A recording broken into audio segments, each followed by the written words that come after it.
அதான் அவன் பெரிய பாடா இருப்பான், அவன் ஃப்ராடு பாடா எதனா இருப்பான். நம்ம உடனே நல்ல மனசு இல்லை. அப்புறம் ஒருத்தன் வந்து என்ன அப்படின்னு போவோம், ஒருத்தன் பெரிய ஃபுல் அட்டன் பண்ணி அப்படிமா. ரொம்ப ஐரணியான மேடையாக பார்க்குறேன். வெற்றிமாறனையும் அமீரை தவிர இங்கே எல்லாருமே குடிக்காரர்கள்.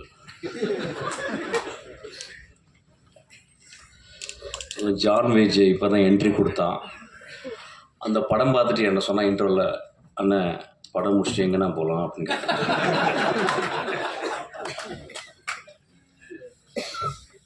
தமிழ் சினிமாவில் அதிகமாக குடித்தவனும் குடித்து கொண்டிருப்பவனும் குடிக்க போவனும் நானே. இப்போ நான் நிறையா இதை பற்றி பேசும்போது ஒரு ஐடியா ஒன்று வருது. எப்படின்னா வந்து இந்த படம் வந்து ஒரு அடிக்ஷனை பற்றி படம் அப்படின்னு சொல்லிட்டு. இப்போ எனக்கு அப்படி ஒரு இன்டர்பிரேஷனாக நான் அப்படி பார்க்கல. ஏன்னா தினகரை வந்து நான் வந்து இந்த படம் பார்க்கும்போது வந்து ஒன் ஆஃப் த ஃபைனஸ்ட் ரைட்டராக நான் பார்த்துட்டேன். So any finest writer will not talk loudly. மேலே ஒன்று இருக்கும், அந்த கீழே சப்டெக்ஸ்டில் ஒரு கதை சொல்லுவான். இந்த ஒட்டுமொத்த படமும் ஒரு சப்டெக்ஸாக தான் நான் பார்க்குறேன். குடி மனிதம் தோன்றலேருந்து குடியிருக்கு. இப்போ ஃபென்னி அப்படின்னா அங்கே விளைந்த கோவாவில் வந்து போர்த்துகீஸ் வந்து அவங்க கொடுத்த அந்த விதையிலிருந்து ஒரு பலரசத்தை எடுத்து அதை போதை ஆக்கி குடிக்கிறோம். தமிழ்நாட்டில் ஆதியில் இருந்துச்சு. அதாவது வந்து எனக்கு அதை பற்றி ஃபுல்லாக தெரியும். ஆக்சுவலாக ஒரு சாராயமே எனக்கு காய்ச்சல் அளவுக்கு எனக்கு வந்து டெக்னாலஜி தெரியும். எனக்கு ஆக்சுவலாக நான் சினிமாவோட அதை கண்டுபிடிச்சிருக்கேன். எப்படின்னு கண்டுபிடிச்சிருக்கேன். அது மதுவில் இப்போ வந்தால் பிறகு நம்ம காலப்படாது, நான் காய்ச்சிருவேன், காலப்படாது. ஒவ்வொரு நாட்டுக்கும் போகும்போதும் அந்த நாட்டில் வந்து அந்த குடி இருந்து கொண்டே இருக்கிறது. அப்போ குடி அப்படின்னும் ஒரு சமூகம் எப்படி பார்க்குறதுன்னா வந்து ஒரு காரி துப்புனை எச்சல் போல தான் ஒரு குடியை பார்க்குறது. மது ஒரு காலத்தில் ஒரு பெரிய சேக்ரட், ஒரு கம்யூனல் பார்ட்டிசிபேஷன். எல்லா ட்ரைபலும் இப்போ நீங்கள் வந்து இப்போ இங்கே இருக்க 6 ட்ரைபல்ஸ் இருக்காங்க. நம்ம அதில் தோடாஸ் இருக்காங்க, குறும்பாஸ் இருக்காங்க. அந்த குறும்பாவில் 2 இருக்குது. கிட்டத்தட்ட ஒரு 5-6 பேர் இருக்காங்க. 5-6 பேருக்கும் அவங்களுக்கு இண்டிஜினஸாக அவங்க கிரியேட் பண்ண மது இருக்குது. ஆனால் அந்த மதுவை எப்போ குடிக்கிறாங்க அப்படின்னா, ஒரு வருடத்துக்கு 4 நாட்கள் 5 நாட்கள் அவங்களுடைய கடவுள் வழிபாடு. அப்போ அந்த வழிபாட்டுக்கு படைக்கிறது வந்து மாமிசத்தை படைத்து மதுவையும் படைத்து மதுவை குடித்து மாமிசம் சாப்பிட்டு விட்டு அன்று முழுதும் ஆடி களைத்து விட்டு அதை மறந்து விட்டு திரும்பி காட்டுக்குள்ளே வேட்டையாட போகிறாங்க. நாகரிகம் வளர்ந்த பிறகு அதை வந்து நம்ம வந்து சொசைட்டெல்லாம் நம்ம வந்து கன்வெர்ட் பண்ணிக்கிறோம். ரோமானியர்கள் வந்து அவ்வளவு குடியிலே இருந்தாங்க. முகலாய நம்ம ஹிஸ்ட்ரி ஆஃப் முகல் எம்பையர்ஸை பார்க்கும்போது வந்து சில பேர் வந்து ரொம்ப ரொம்ப ஸ்ட்ரிக்டாக வந்து அப்ஸ்டெயினாக அவுரங்கசீப் மாதிரி இருந்தாங்க. சில பேர் வந்து இன்டெல்ஜ் பண்ணாங்க. ஸோ உலகம் ஃபுல்லாக பிரிட்டிஷர்ஸு. நீங்கள் வைன் செல்லாரை வந்து பார்த்தீங்கன்னா, பிரிட்டனில் போய் பார்த்தீங்கன்னா, ஒரு வீட்டில் வந்து அவனுக்கு வந்து கோடி ரூபாய் பேங்க்கில் இருக்கோ இல்லையோ, கோடி ரூபாய்க்கு ஒர்த்தான வைனை வந்து அவன் செல்லரில் வைக்கிறான். சில நேரங்களில் வந்து அவன் காசு இல்லாத போது அந்த வைனை கொடுத்து எனக்கு வந்து காசு கொடுன்னு சொல்லி வாங்கிக்கிறான். ஸோ ஒரு இன்வெஸ்ட்மெண்ட்டாகவே அந்த வைனை ஆக்கிக்கிறான். ஒரு ஸ்காட்லாண்டு முழுதும் விஸ்கி இருக்குது. ஸ்காட்லாண்டு முழுதும் நான் போகும்போதும் தேடி டெலவேர் எல்லா இடத்துலையும் போகும்போதும் அங்கே வந்து ஒரு விதமாக மது இல்லாத இடமே இல்லை. மனிதனுக்கு மது தேவைப்படுது சில நேரங்களில். ஆனால் நான் ஆரம்பிக்கும் போது வந்து இந்த படத்தை பற்றி பேசுறதுக்கு இப்படி தான் ஆரம்பிக்கணும் இப்போ நினைக்கிறேன். நானும் மதுவை விரும்பி நேசித்து குடிப்பவன். ஆனால் ஒரு நாள் கூட அந்த மது என்னையை கண்ட்ரோல் பண்ணதில்லை. அந்த மதுவை குடிக்கும் பொழுது என்னை பொறுத்தல நான் அசிஸ்டன்ட் டைரக்டர் வந்து எப்படின்னா, சாராய கடைக்கு போகும்போது அசிஸ்டன்ட் டைரக்டர் இருக்கும்போது ஒரு குவார்ட்டர் வாங்குற காசு இருக்கும், மோஸ்ட்லி ஓல்டு மங்கு. 2 டாக்டாய்ஸ் கொசுவத்தியோடு உள்ளே போவேன். ஏன்னா பேச ஆரம்பிச்சபோது சினிமா பேச ஆரம்பிச்சிடும். சிவாஜி பேசுவோம், பாலச்சந்தர் பேசுவோம், பாரதிராஜாவை பேசுவோம், இளையராஜாவை பாடுவோம். ஸோ எங்களுக்கு பெரிய கான்ஃப்ளிக்ட் யாருன்னு கேட்டால் அந்த கொசுத்தல் தான். ஸோ எங்கள் பக்கத்தில் 2 கொசுவத்தி எரியும். ஒரே ஒரு குவார்ட்டர் ஓப்பன் பண்ணி அடிக்க ஆரம்பிப்போம், பேச ஆரம்பிப்போம். அப்புறம் நான் பாட ஆரம்பிப்பேன். எங்கேருந்தோ ஒரு குவார்ட்டர் வந்துடும் எனக்கு, நான் பாட ஆரம்பித்தேன்.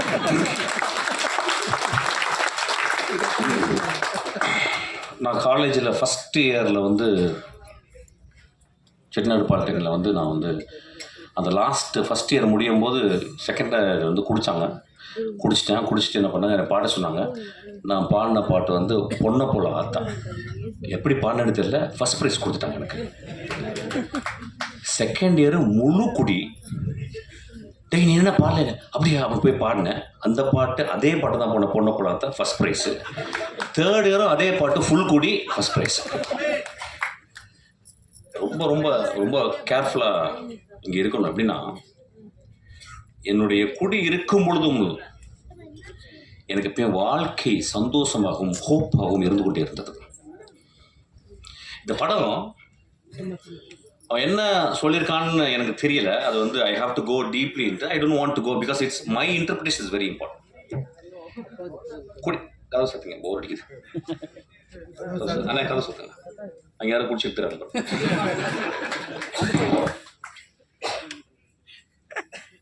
குடி நோயாதுன்னு சொல்றாங்கல்ல, இந்த நோயாகிறதுக்கு காரணம் என்னன்னு பார்க்கணும். இந்த குடிகளது நோயாகும் மனிதர்களை நீங்க 99 விழுக்காடு one of the greatest human பீங்ஸா இருக்காங்க. பார்த்துருக்கீங்களா? பிரான்சிஸ் கிருபா இதே மடியில் உட்கார்ந்துருக்கும் போது, பிரான்சிஸ் கிருபா ராம் பேசிக்கிருக்கான், நான் உட்காந்துருக்கேன். பிரான்சிஸ் இப்போ இங்கே வந்து உட்காந்து அவன் பேசுகிறான். நான் தான் திட்டி வெளியே அனுப்புனேன். நான் வெளியே போன பிறகு, என்னடா மகனே இப்படி பண்ணுறடா அப்படின்னு. எவ்வளோ பெரிய கவிஞன்டா.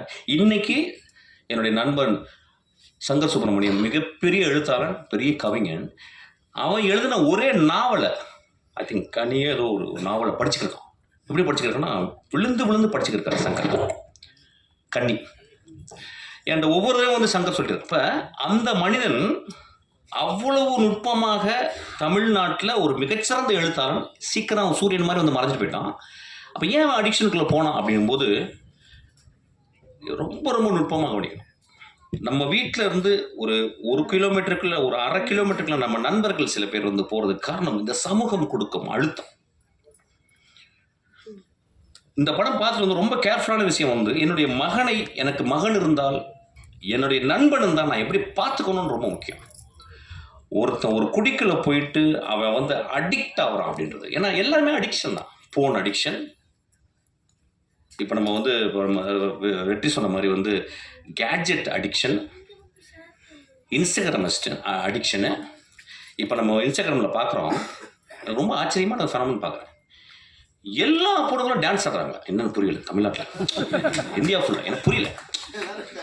எனக்கு என்ன எல்லாருமே விழுறாங்க. அப்புறம் என்னமோ செக்ஸியாக முதல்லாம் கடிக்கிறாங்க. எனக்கு புரியவே இல்லை. இதை விட அடிக்ஷன் உலகத்தில் இருக்க முடியும்?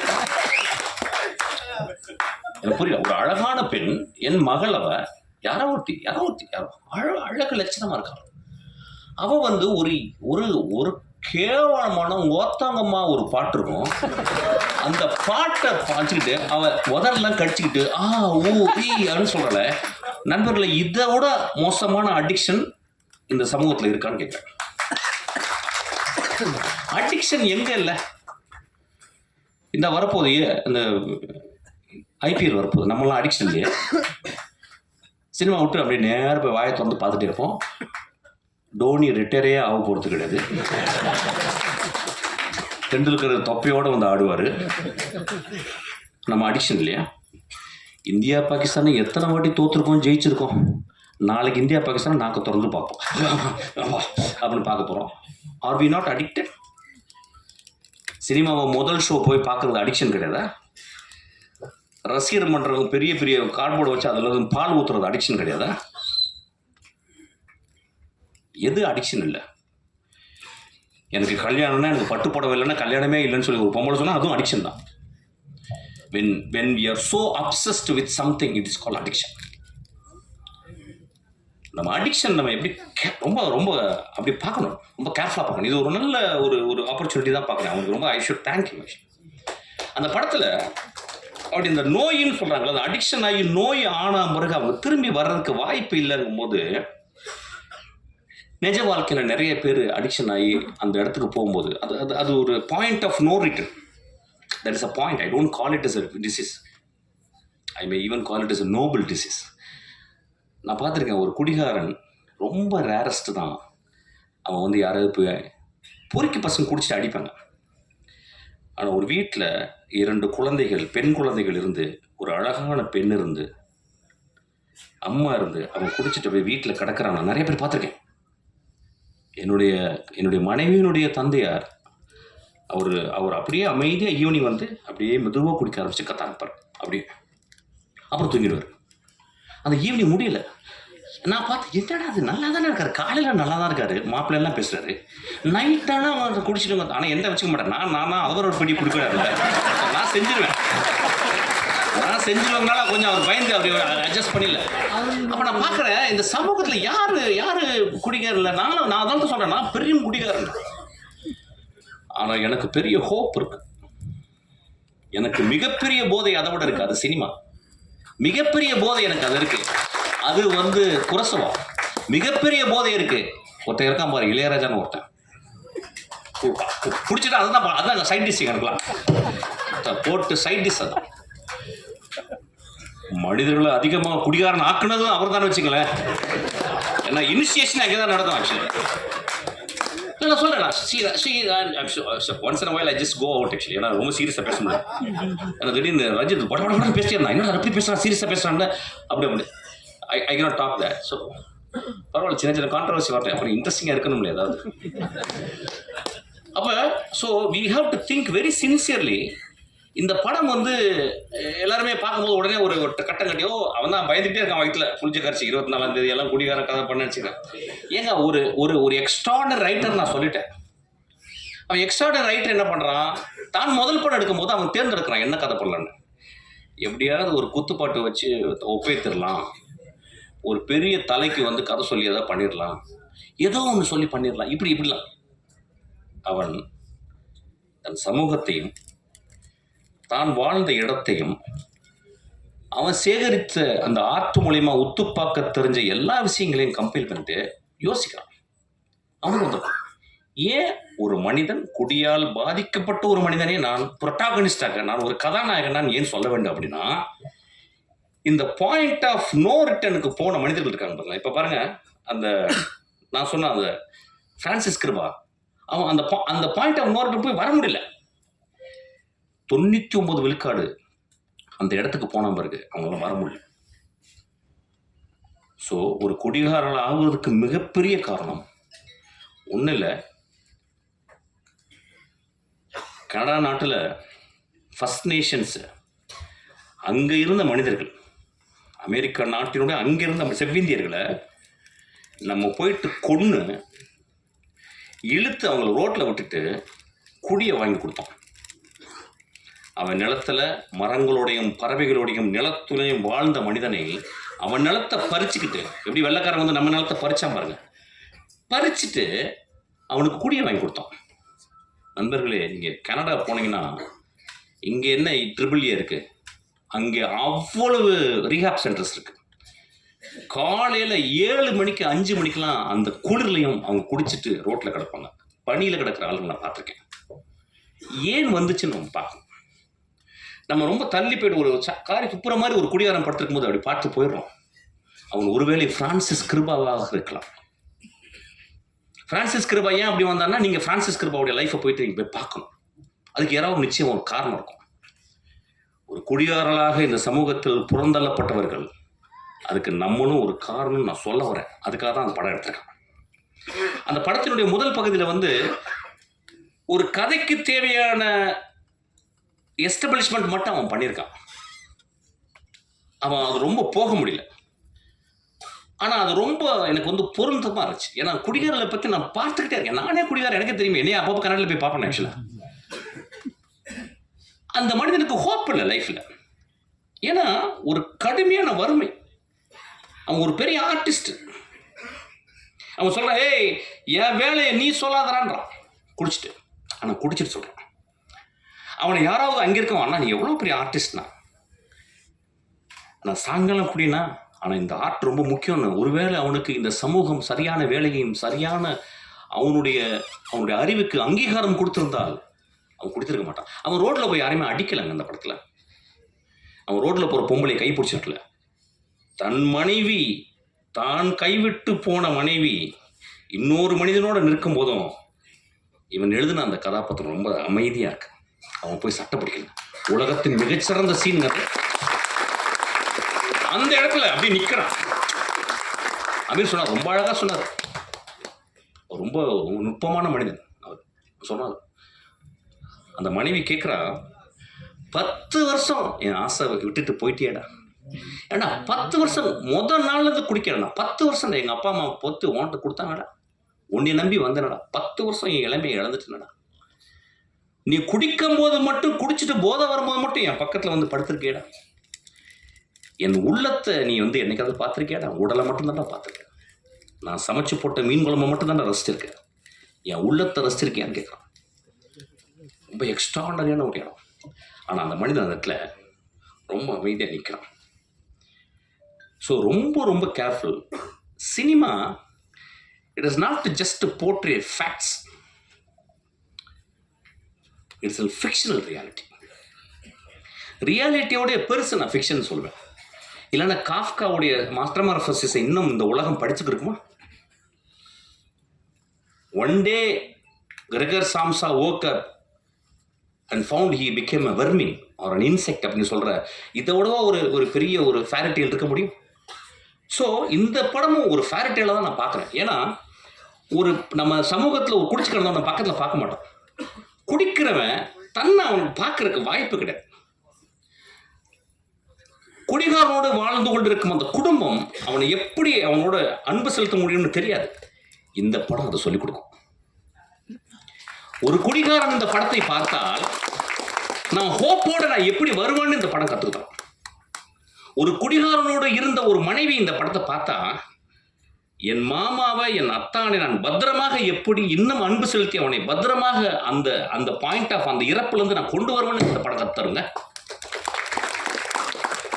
குடிகாரனுக்கு பிறந்த 2 குழந்தைகள் இந்த படத்தை பார்த்தா, ஐயோ என் அப்பா எவ்வளோ நோபலான ஆள், எங்கள் அப்பா குடிச்சிட்டு மிச்ச காசை எனக்கு வந்து தின்பண்டங்கள் வாங்கிட்டு வரானே அப்படின்னு சொல்லுவோம். ஐயா, மனிதர்களை நம்ம உடனடியாக எடை போட்டுருக்கோம். ஏன்னா நம்ம எப்பயுமே பாக்கெட்டில் ஒரு தராசு வச்சுருக்கோம். அவன் வந்து சும்மா அப்படி சிரிச்சிட்டாவே ரொம்ப நல்லா இருக்கல அப்படிமா. அதான் அவன் பெரிய பாடா இருப்பான். அவன் ஃப்ராடு பாடா எதனா இருப்பான். நம்ம உடனே நல்ல மனசு இல்லை. அப்புறம் ஒருத்தன் வந்து என்ன அப்படின்னு போவான். ஒருத்தன் பெரிய ஃபுல் அட்டம் பரிசு போடுவான் அப்படிமா. மனிதர்கள் நம்மளுடைய கொடுமையான அடிக்ஷன் என்னன்னா, உடனடியாக பாக்கெட்லேருந்து ஒரு திராஸ் எடுத்து போட்டு நில்லுப்பா நில்லு அப்படின்னு. மனிதர்களை நிறுக்க வேணாம். மனிதர்களை ஒரு எழுத்தாளர் சொல்லியிருக்காரு, ஒரு மனிதனை பற்றி தெரிந்து கொள்ள வேண்டும் என்றால் 5 வருடம் அவனோடு நீங்கள் பயணப்பட்டிருக்கணுன்றாங்க. ஸோ மனிதர்களை நம்ம வந்து அவ்வளோ சீக்கிரம் குடிகாரலாம் ரொம்ப மோசம். நான் இன்னைக்கு குடிகாரனுக்காக பேச வந்திருக்கேன் ஆக்சுவலி. ஏன்னா எல்லாருமே பயங்கரமாக அடிக்ஷன், ரொம்ப பழங்க அடிக்ஷன். ஹோப் கொடுங்க ஒரு மனிதனுக்கு. ஒரு திரைப்படம் தான் இன்னைக்கு வாழ்க்கையில் ஹோப் கொடுக்குது. இந்த படம் ஹோப் கொடுக்குது. இவ்வளோ பேரும் நிறைய குடிகாரர்கள் இருக்காங்க எனக்கு தெரியும். பிரபஞ்சன் மாதிரி வந்து குடிகாரர்கள், குடிப்பவர்கள். இந்த சமூகம் குடித்து கொண்டே தான் குடித்து கொண்டே இருக்கும். ஏன் இப்போ வந்து கொக்கையை மூக்கில் பிடிச்சி இழுக்கலையா? எல்எஸ்டியை வாயில் போட்டுக்கலையா? இப்போ எக்ஸ்ட்ரஸி போடலையா? அதெல்லாம் வந்து ரொம்ப சூப்பராக அது வந்து அப்படியே வந்து பிஎம்டபிள்யூவில் வந்து இறங்கி எக்ஸ்ட்ரஸி போட்டால் அவங்க ஒரு 16 வயசு பொண்ணு போடுது. சனிக்கிழமைகள் நீங்கள் போய் பாருங்கள், கருப்பு கலரில் ட்ரெஸ்ஸை போட்டுக்கிட்டு அப்படி கருப்பு தேவதைகளை போயிட்டு ஃபுல் எக்ஸ்ட்ரஸி தான். அது குடிகாரம் இல்லையா? அதை நம்ம வந்து சமூகத்தை ஒத்துக்கிறோம். அவங்க வந்து ஆடிக்கிட்டு இருக்காங்க ரொம்ப சத்தமாக போட்டு. நிறைய பேர் என்ன பாருங்கள், எத்தனை ஆக்சிடென்ட் ஒரு மாதத்துக்கு, எத்தனை ஆக்சிடென்ட். யார் ஒரு ஆக்சிடென்ட்டு? சைக்கிளில் போய் இடித்து குடிச்சிட்டு போய் அடித்து சாவடிக்கிறான்.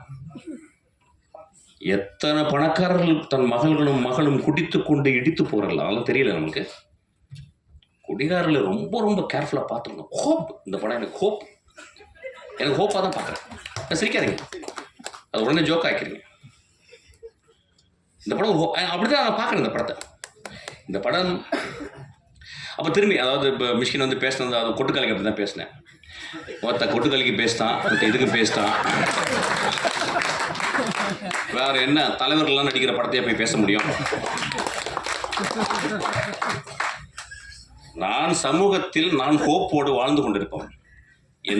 இந்த படத்தை பார்த்துட்டு போனா நம்ம குடிக்கிறத நிப்பாட்டுவோம். அந்த மாதிரி சினிமாக்கு தான் சப்போர்ட் பண்ணேன். ஒரு கொட்டுக்காளியை பார்த்தா அது தலையில கொட்டுச்சு, அதை ஒத்துக்க முடியல. ஒரு சமூகத்தை தலையில கொட்டினான், ஒட்டுமொத்த சமூக தலையில கொட்டக்கூடிய படங்கள் தான். இதுவும் ஒரு காளி தான். அது பாட்டில் தான் ஒரு காளி தான், ஒரு காளியாத்தா தான். அவன் காளியாத்தா உள்ள போனனால தான் அவனுக்கு இந்த படத்தை எழுத போச்சு. அவன் ஈஸியாக அப்படியே வந்து ஒரு படத்தை எடுத்து நீளம் போடுச்சு, மச்சான் ஒரு ஆட்டம் ஆடிட்டு ஒரு மொத்தம் அப்படி பண்ண படம் தான் ஓடிடுமே. அவன் ஏன் கஷ்டப்படுறேன்னு சொல்றான். நான் கஷ்டப்பட்டு படம் எடுக்கிறேன், கஷ்டப்பட்டு படம் மயிறு மொத்தம் நம்ம அதுக்கு நான் வந்திருக்கோம்.